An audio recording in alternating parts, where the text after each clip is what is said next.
Hello and welcome to the DX Corner for your weekly dose of DX as part of Ham Radio's oldest ham radio magazine on the air, This Week in Amateur Radio. I'm Bill, AJB.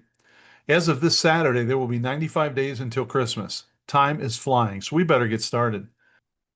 Each week, I try to focus on those entities that will be available on the next 7 days.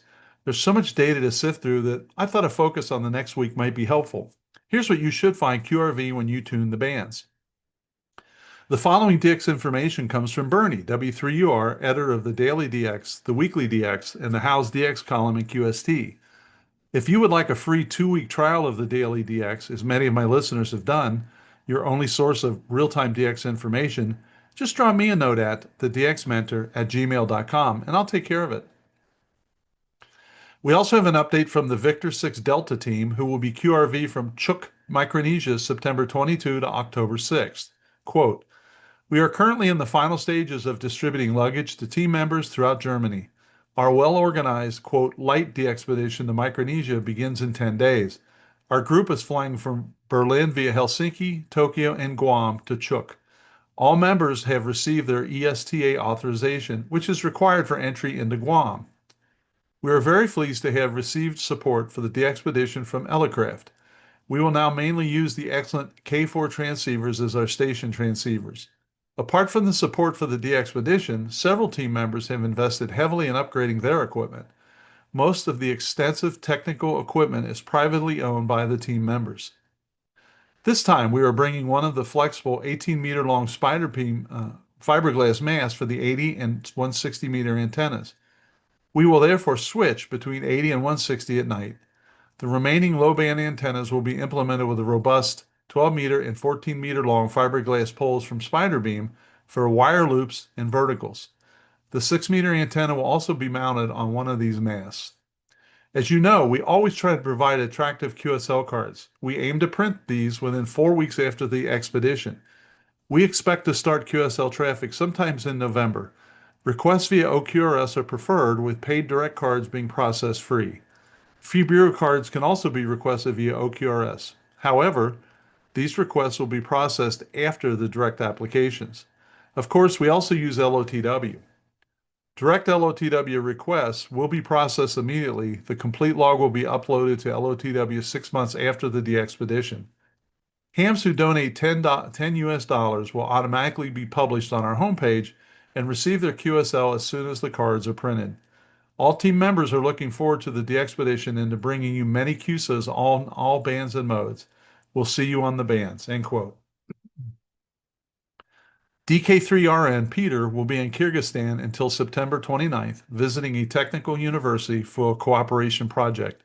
He plans to operate Echo X-ray stroke DK3RN, mostly CW and possibly sideband on 20 and 15 meters. He will not be working FT8. Split operation will be used to manage pileups. On Friday, September 26th, he will operate portable from mountains near Bishkek, weather permitting. Other days, activities will depend on local conditions.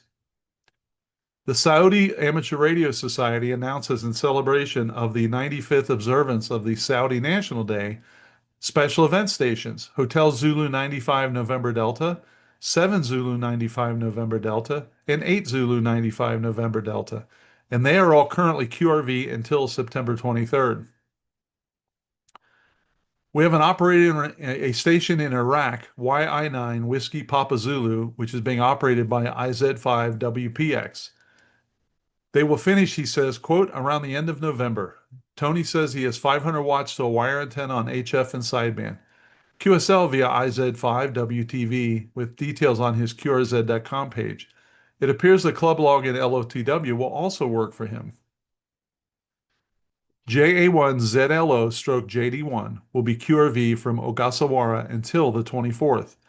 The stations will be in FT891, IC705, and IC9700, using 50 watts to a wire dipole on a fishing rod support, covering HF 2 meters and 432. His modes will be phone, CW, and FT8. Confirmation will be through Club Log, and they are working on setting up Logbook of the World. And these folks are from the University of Tokyo Amateur Radio Club. Fox Papa 5 Kilo Echo is currently QRV until September 26th from St. Pierre and Miquelon. They've been very active, appearing all over the bands. And as I look right now, I see 4 active spots for them on 4 different band modes.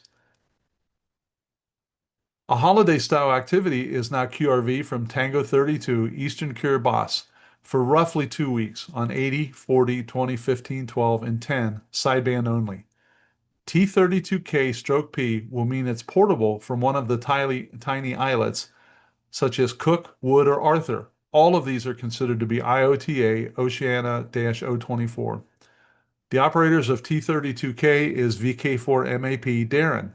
He says that he has his usual QSL policy, direct to VK4MAP for US dollars and SASE for international.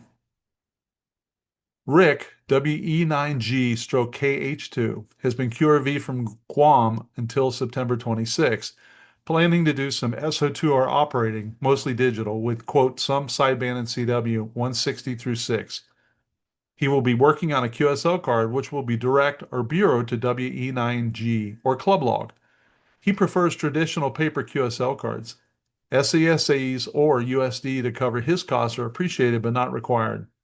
Likewise, any PayPal donations by email to him would be appreciated. He answers all cards in this priority. First, cards received with Please QSL. Next, PayPal or OQSL direct requests. And finally, bureau requests. Email him if you need to note a correction in your QSO file. Recently, activity as VK2/SP9 FIH on Lord Howe. Janu should be QRV by now from Christmas Island, VK9/SP9 FIH. That stop goes to October 3rd. He notes that in Australia, sideband is permitted on 30 meters, which is why he has listed that frequency for sideband. Excuse me. And remember, in the United States, we do not have 30-meter sideband privileges. OQRS direct requests will be uploaded to LOTW within a few days, bureau requests answered in about a year, and paper QSLs when he's home in Poland. He is seeking sponsors, and you can check it out at vk9.thexpeditions.org. The DX Mentor features a new podcast and YouTube episode this weekend with Bob, WB2UBW, discussing his journey, the Western Kentucky DXA, and the upcoming DX workshop. Check it out and let me know what you think. If you're interested in DX podcasts and YouTube channels, you should check out the DX Mentor Facebook page and subscribe to be kept up to date on all of the DX activities. Well, I have one contest update. I know that the ARL contest sheet is read elsewhere in this podcast, and the contests that I mention are sometimes redundant. However, there are a few contests that I have found to be especially useful for DXers who are trying to fill band slots or work all-time new ones. The CQ Worldwide RIDI contest is the second contest of the season for me. It is not like, quote, the old days with ink, paper dust, bits of paper flying around, paper tapes, the smell of oil, and the noise. Boy, do I miss the noise. In 2024, there were 3,431 logs submitted, and of course, that's only a percentage of the total people that participated from one time or another. Whether you are a serious contester or you just like to get on the air, this is a good contest to do that. I thought I would share a bit of info for your edification, and this all comes from CQ Worldwide, rtty.com/rules.htm. The contest is held September 27th and 28th from 000 Zulu Saturday, which is Friday night, through 2400 Zulu on Saturday or 7:59 p.m. Eastern. Only on 80, 40, 20, 15, and 10 meters can this be conducted. The contest exchange is RST plus your CQ zone. Stations in the US and Canada also sends QTH as state. So for me, it would be 59904 Ohio. I hope to see you in the contest mix, and let me know if you participate and how you do. Please send me an email if you need any details on this topic or anything else that was mentioned. Until next week, this is Bill, AJB saying 7-3, and thanks to my ex-pal Karen for her love and support. I hope to hear you in the pileups. Have a great DX week.